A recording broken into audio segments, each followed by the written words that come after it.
was not so young when I made this. I'd already been working in television for a long time, so I'd had lots of time. I'd been to film school. I'd done many things in a way, so I'd had lots of time to think about the kind of films I wanted to make. When I eventually came to making this, it probably wasn't what I'd sort of imagined I would be doing, because I always thought I was going to do much bigger budgets and much more kind of star-driven type films.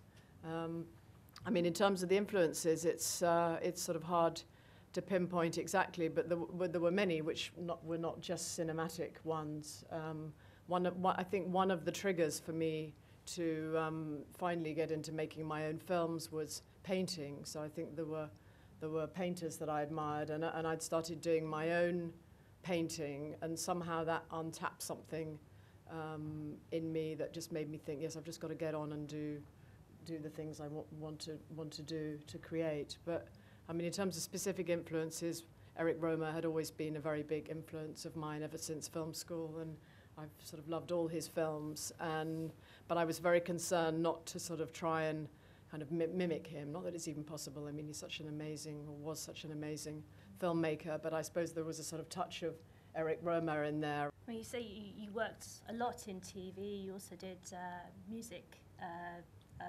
Film promos, videos, music videos. But the style of this film is obviously quite different from your TV work. And I just wondered, what you're making choices which I think are traditionally the kind of things that scare financiers and producers in terms of the style of filmmaking, and casting people who are, not the stars that you envisaged that you would work with at an earlier stage in your career. Yeah. Were there a lot of fights, or how did you actually, keep creative autonomy?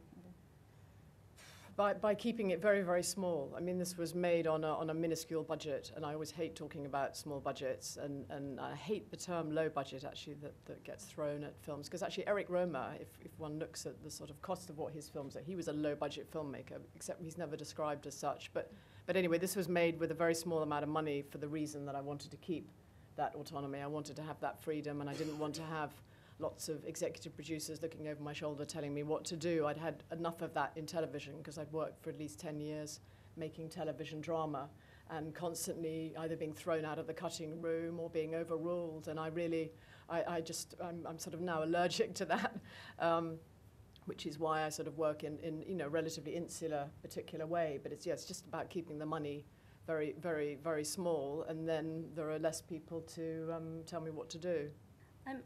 You mentioned that you shot in chronological order. That's one of the things I found very interesting about this production, because people don't often do that, but filmmakers who do it rave about it and really like that way of working.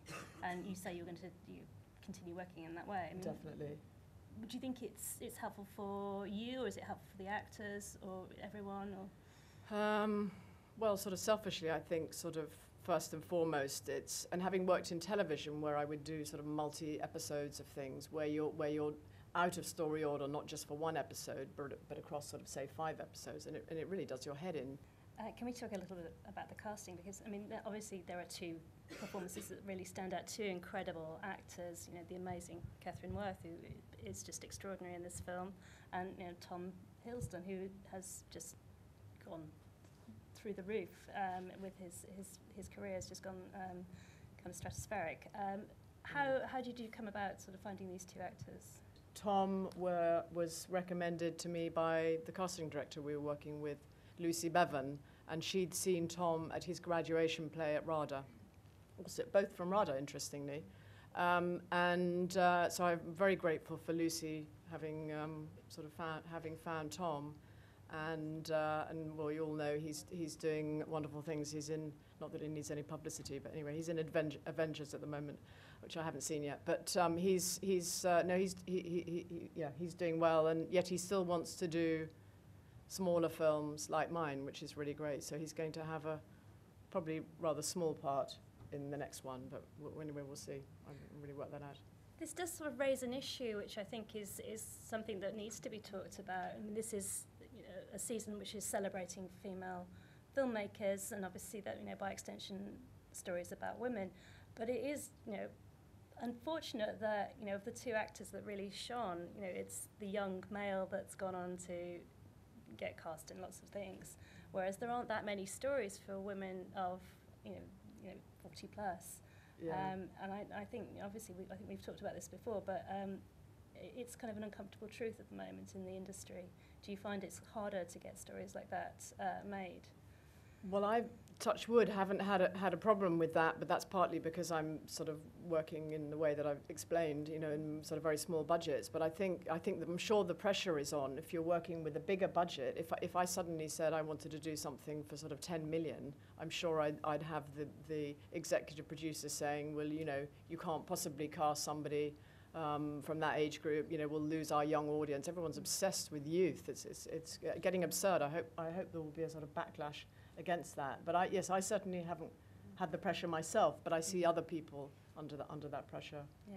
And actually my next film, I haven't cast it yet, but the two main characters are sort of in their early 50s. So, you know, not very sexy to the young sort of studio mogul, but I think there's a huge audience for stories about about older people, and obviously the film you've just seen is about someone of a certain age, and yeah, I think it would be great if there were more of them. Can you tell us a bit more about the film you're working on? I know it's the first one you're going to shoot in London. Yes.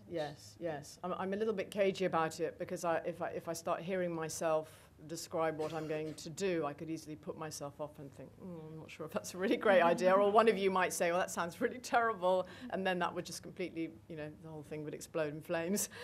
So, but I mean, what I could say, sort of rather enigmatically, is that yes, it's set in London. It's about a middle-aged couple with no children. What's new?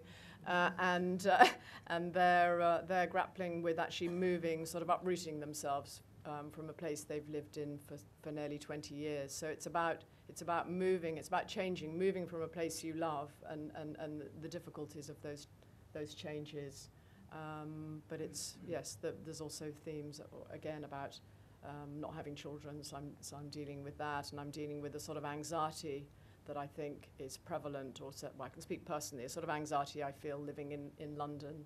And how to deal with that. So there's a lot of anxiety in this couple, but some of it is sort of perceived and internalized. And I think sort of what happens in the story is a sort of flowering and a kind of opening up and realizing actually the world isn't such a bad place necessarily. So it's actually I think it'll be quite optimistic, but it could all change too.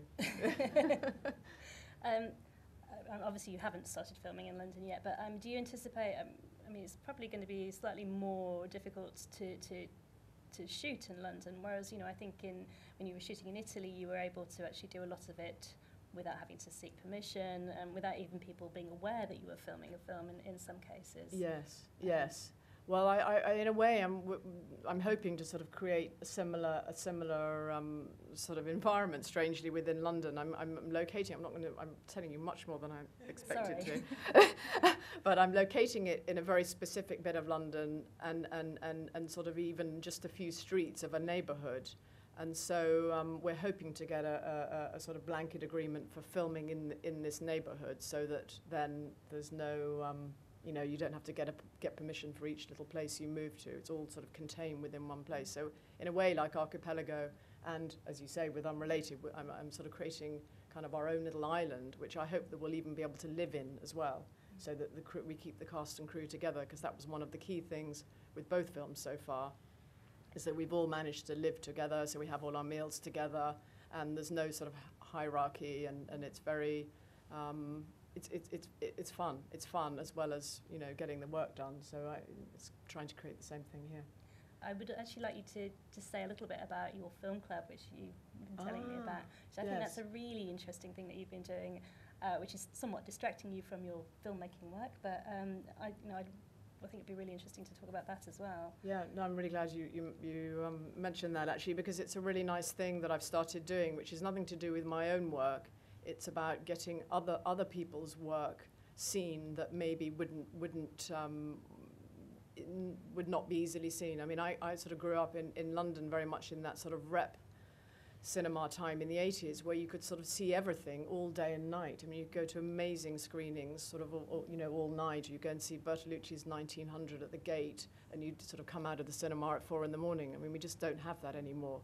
And with this film club I've set up with another filmmaker called Adam Roberts, we haven't managed to do the all-night thing yet. We'd like to, but we're starting to just shed light on work that you might not easily get to see. So we've so far shown 2 Bergman documentaries about the island he lived on, and then yesterday we showed a film called Black God, White Devil, which is an amazing Brazilian film from the early 60s. And then on Wednesday we're showing Stalker at the Renoir, which maybe some of you have seen more recently, but I think we're showing it as a 35mm print, which seems to be getting more and more rare these days to see things actually on film. And I don't know if any of you are aware, but Jeff Dyer's just written a book called Zona about Stalker, so he's introducing our screening. But yes, and then there's another one in Richmond on Sunday. But it's really, the fun thing is sort of turning away from one's own work and sort of embracing other people's work and shedding light on their work too. And yesterday's screening was introduced by Penny Wilcock, who's a fantastic filmmaker, I think very sort of kind of underseen and underappreciated in a way. And so it's sort of, I feel, yes, I don't want it to be just about my own work.